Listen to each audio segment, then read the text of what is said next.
In today's video, I'm going to teach you how to delete my Duolingo subscription. We will walk through each click together so your billing actually stops and your account goes back to the free version. First, go to duolingo.com.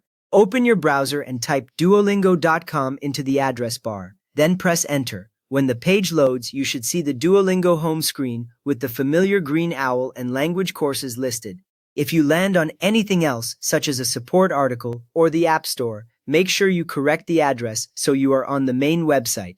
Once you are on the site, sign into your account, look for the login option in the top right corner of the page, and click it. Enter the email and password that you used when you first created your Duolingo account, then confirm the sign-in. If you use Google or Facebook to sign in, choose that button instead, and the site will bring you straight into your account. After signing in, you should see your language tree or course dashboard appear. From there, click your profile picture. It is in the top right corner of the screen. On some accounts, it might show your initials instead of a photo, but it is in the same spot.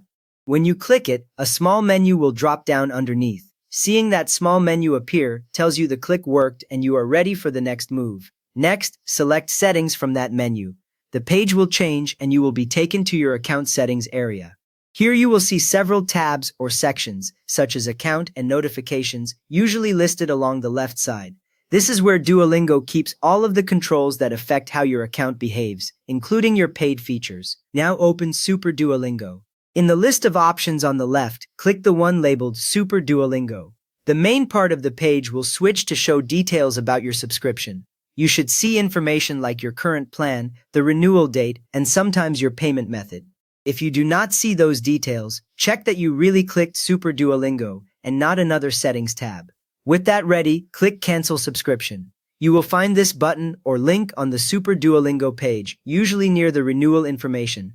Once you click it, Duolingo may show a brief message explaining what happens when you cancel, and in some cases the page might ask why you are leaving. Seeing this new message confirms that the cancel process has started. Finally, confirm the cancellation. Follow the prompt on screen and click the confirmation button so Duolingo knows you truly want to stop your subscription. After this, you should see a notice that your Super Duolingo will not renew, often with the date when your current paid period ends. Your account will keep working, but once that date passes, it will switch to the free version automatically. You have now successfully canceled your Duolingo subscription from the website, so please give this video a quick thumbs up and subscribe if you want more simple walkthroughs like this.